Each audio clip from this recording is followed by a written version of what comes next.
روس کا ذکر کرتے ہوئے انہوں نے کہا تھا کہ جی ماسکو کی طرف سے جو اشتعال انگیزیاں ہیں ان کا سلسلہ جاری ہے اور رشیا برطانیہ کو دھمکیاں دے رہا ہے اور ہماری جو سمندری حدود ہیں اس کے اندر جارحیت کا بار بار مظاہرہ کرتا ہے، اور جس سے ہمارے ملک کے لوگوں کی یعنی برطانیہ میں بسنے والے لوگوں کی زندگیاں جو ہیں بڑی مشکل ہو گئی ہیں، اور یہ بھی کہا کہ اس سے ہمارے لوگوں کی کاسٹ آف لیونگ جو ہے وہ بھی پہلے کی نسبت بہت زیادہ بڑھ رہی ہے۔ تو اگر آپ اوورال بھی دیکھتے ہیں یورپ کو، اور اسپیسیفکلی اگر ہم یو کے کی بات کرتے ہیں، تو وہاں پہ لوگوں کو بہت زیادہ شکایتیں ہیں، اور یہ کاسٹ آف لیونگ بڑھنے کی بات آپ کو ہر دوسرے بندے سے برطانیہ کے اندر سننے کو ملتی ہے۔ اچھا، یہ کوئی پہلا موقع نہیں ہے کہ کھل کے اس طریقے سے برطانوی وزیراعظم نے بات کی ہو۔ چلیں، برطانوی وزیراعظم کو یہ ضرور کہہ سکتے ہیں کہ انہوں نے اپنا ڈیفنس پلان بتا دیا، لیکن اپنی اسٹریٹجی جو ہے ڈیفنس کو لے کے اس کو روس تک، رشیا تک محدود رکھا۔ لیکن جو برطانیہ کے secretary of state for defence ہیں وہ ایک قدم آگے گئے اور انہوں نے اپنے آپ کو روس تک محدود نہیں رکھا، انہوں نے اس میں چائنا کا بھی ذکر کیا۔ جان ہیلی جو برطانوی ڈیفنس سیکریٹری ہیں وہ یہ کہہ چکے ہیں کہ جی لندن نئی جنگی پلانٹس اور طویل فاصلے تک یعنی لانگ ڈسٹنس جو مسل سسٹم ہے وہ، اور بہت ہی امپورٹنٹ دفاعی ٹیکنالوجی کے حصول کے لیے اربوں پاؤنڈز مختص کر رہا ہے۔ یہ آلریڈی کر چکے ہیں، انویسٹ کر رہے ہیں billions and billions of pounds اس میں، اور جو جدید وارفیئر ہے اس کا وہ بار بار ذکر کرتے ہیں کہ جی ہم برطانیہ، روس جو ہے اور چین پہ حملے کرے گا۔ کون سے حملے کرے گا؟ سائبر حملے تیز کرے گا۔ یہ باقاعدہ آپ جان ہیلی کی یہ سپیچ سنیں تو اس میں آپ کو وہ پلان بتاتے ہیں کہ ہم کرنے کیا جا رہے ہیں، کہ آنے والے دنوں میں یو کے جو ہے وہ رشیا اور چائنا پہ سائبر اٹیکس تیز کر دے گا۔ پھر لندن جو ہے وہ نئی فوجی حکمت عملی کے تحت کیا کرے گا؟ ہیکنگ آپریشنز میں اضافہ کرے گا، یعنی جو اگین سائبر اٹیکس ہیں، ویب سائٹس یا ڈفرینٹ امپورٹنٹ جو آن لائن کمیونیکیشنز ہوتی ہے اس کو ہیک کر لیا جاتا ہے۔ پھر جان ہیلی نے دی ٹائمز کو ایک بیان دیا اور اس میں ان کا کہنا تھا کہ جو کمپیوٹر کا کی بورڈ ہے وہ اب سب سے اہم ہتھیار ہوگا، کسی بھی جنگ کا سب سے امپورٹنٹ ویپن وہ کہتے ہیں کہ جی یہ کمپیوٹر کا آپ کا کی بورڈ ہوگا، اور یہ جو نئی سائبر کمانڈ ہے یہ ڈیفینسو اور اوفینسو دونوں اسٹریٹجیز پر کام کرے گی، جس کے تحت کوئی بھی پروپیگنڈا ہو اس کو پھیلانا ہو یا دشمن کے نظام کی ہیکنگ ہو، یہ تمام چیزیں جو ہیں وہ بہت اہمیت کی حامل ہو جائیں گی۔ اور یہ ہم بارہا بات کرتے ہیں کہ اب اس دور کے اندر روایتی جنگ نہیں رہی، کنونشنل وارز جو ہوتی رہی ہیں، اب معاملہ اس سے آگے جا چکا ہے، 5th جنریشن وارز کی طرف بات چلی گئی ہے، اور اس میں سب سے پہلے جو انہوں نے کہا سائبر اٹیکس، یہ بہت زیادہ ایک اہم جزو بن گیا ہے، ایک بہت بڑا عنصر بن گیا ہے کسی بھی ملک کی اپنے مخالف، اپنے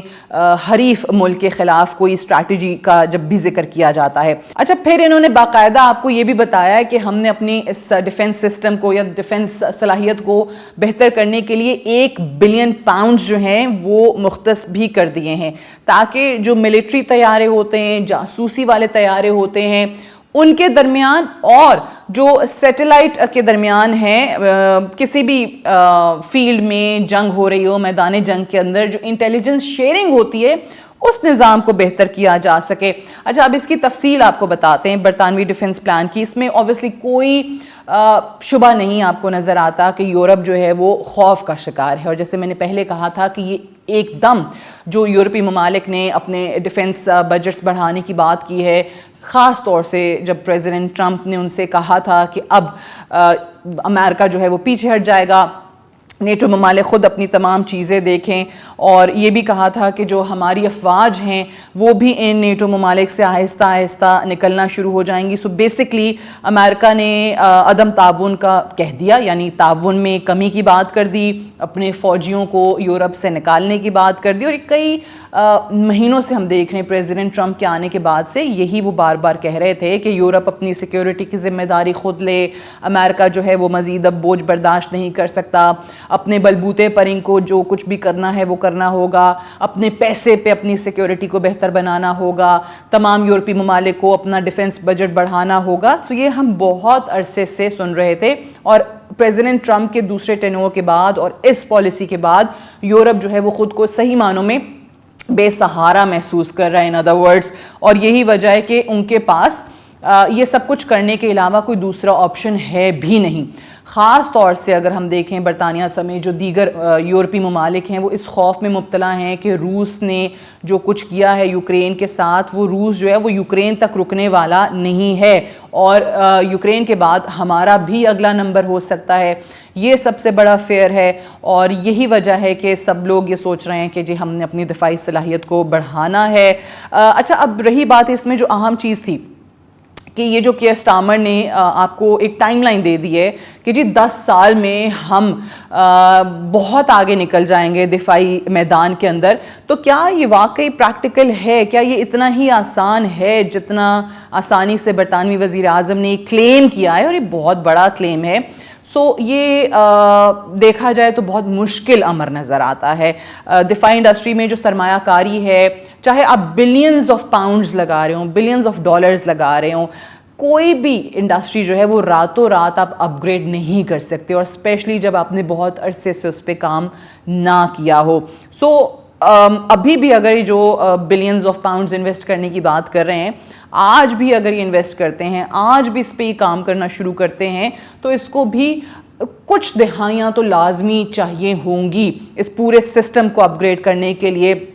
اور ساتھ ہی ساتھ یہ بھی یاد رکھیے کہ جو یورپی ممالک ہیں اور جو برطانیہ ہے، ان کے پاس فوج بڑی کم ہے، ان کی افواج کی تعداد جو ہے وہ بہت کم ہے۔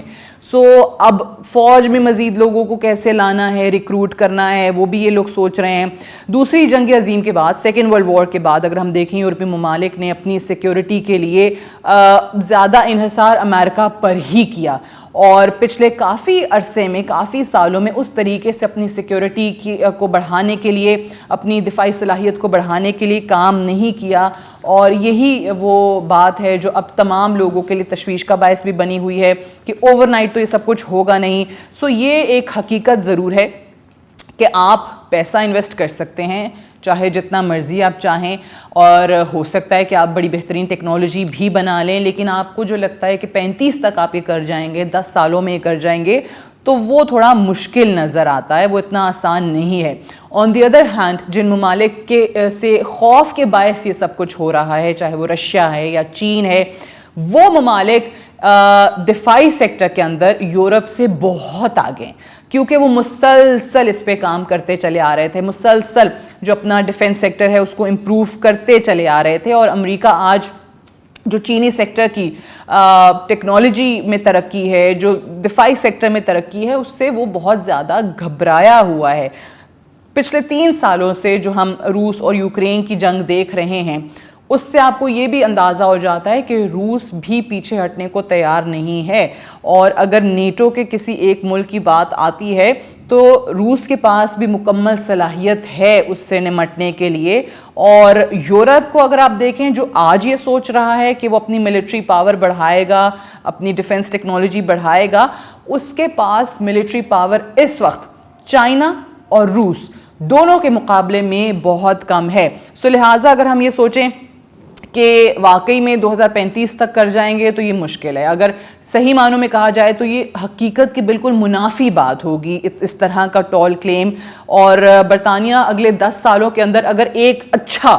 اچھا فائٹر جیٹ، جیسے چائنا لگا رہتا ہے اپنی ڈیفنس انڈسٹری میں کام کرنے کے لیے، اگر وہ چائنا یا امریکہ کے مد مقابل یا روس کے مد مقابل کوئی ایک فائٹر جیٹ بھی بنا لے اگلے 10 سالوں میں، تو یہ بھی بہت بڑی بات ہوگی، کیونکہ اس وقت برطانیہ کے پاس اتنی صلاحیت بھی نہیں ہے کہ امریکی فائٹر جیٹ کا مقابلہ کر سکے، روسی فائٹر جیٹ کا مقابلہ کر سکے، یا چائنیز فائٹر جیٹ کا مقابلہ کر سکے۔ تو یہ آپ نے دیکھ بھی لیا ہے، جو چینی جہازوں نے دکھایا، اس میں بڑی ہم نے بات بھی کیا تفصیل میں۔